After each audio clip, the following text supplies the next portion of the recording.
Hello Split Coast friends, I'm Franz Martin at FrenchieStamps.com. Today I'm going to share with you how to do the nuts and the screw, and some of it look like the bowl there if you don't put anything in the center, see? And this is all done with dimensional. I use the regular size dimensional and the mini dimensional. Now I did a few in different size in the center to do the bowl, the nuts. This one here, it's a 1/4 inch, and I got, for the mini one, I get the 1/16, and then I get the 1/8 punch.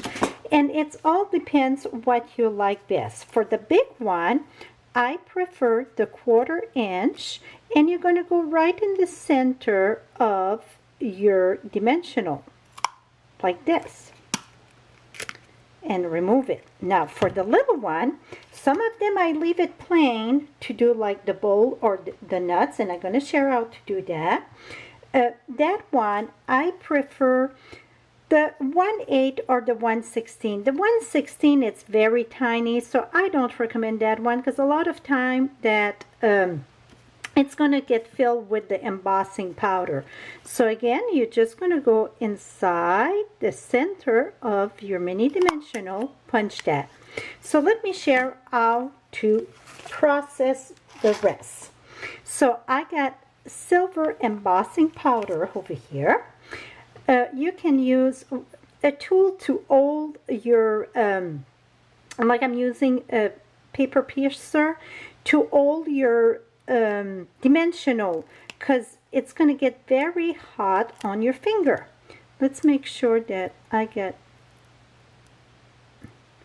this one. Look like it's been chewed up. It's the paper. I have to remove that paper here. Here we go. And this one, you know what, that one, it's chewed up.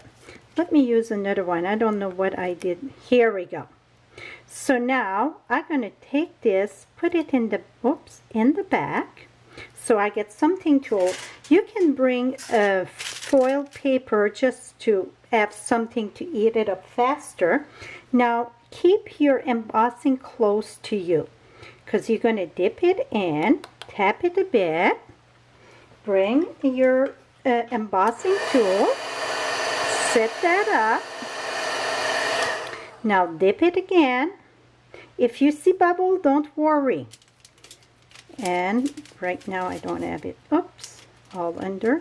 Let me flip that back. Oh, well, here we go. This one, it's stubborn a little bit. Well, that didn't happen the other time. We will make it work. Here we go. Now don't worry about that, because what we're going to do, we're going to process again, and then dip it again and again. See? Now all those bubbles, you can see they are gone. Now you can, I like to put it on a silicone mat, twist this, and then you can shape it a little bit. Here we go. So now we got our nuts done. Let me share how to do a bolt or let me think here, a screw. So let me take just one little dimensional. We're going to use it for the little one here. Going to remove this. Make sure to remove on both sides. Okay, this time, for some reason, I got some powder on my hand, and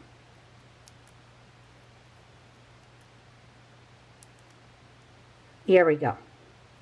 Now dip again, bring this here,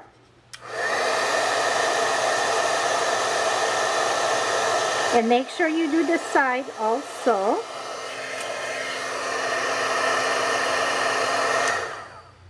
Dip again.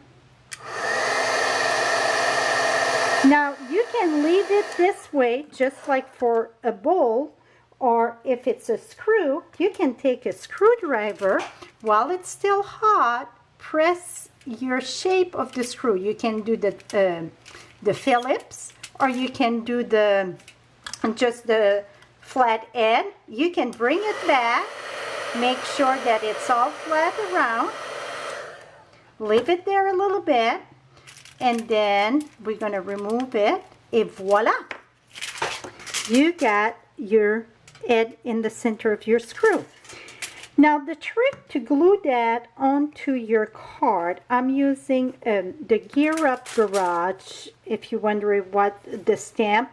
So I stamped that with Versamark and emboss it in black there, and this is on foil. Both of them are on foil. The best thing that I find to glue them, it's take glue dots, fold them in two, and then always a side better than the other on this, and put that in the back, and then voila. So then I'm going to put all my glue. The tiny one, I tried with liquid glue, and the glue that I had didn't do the trick for me. And then voila. See, now they all your little glue, your little screw and bolt and nuts on your card. Thank you so much for watching. And again, till next time, happy stamping, my friend. Bye-bye for now.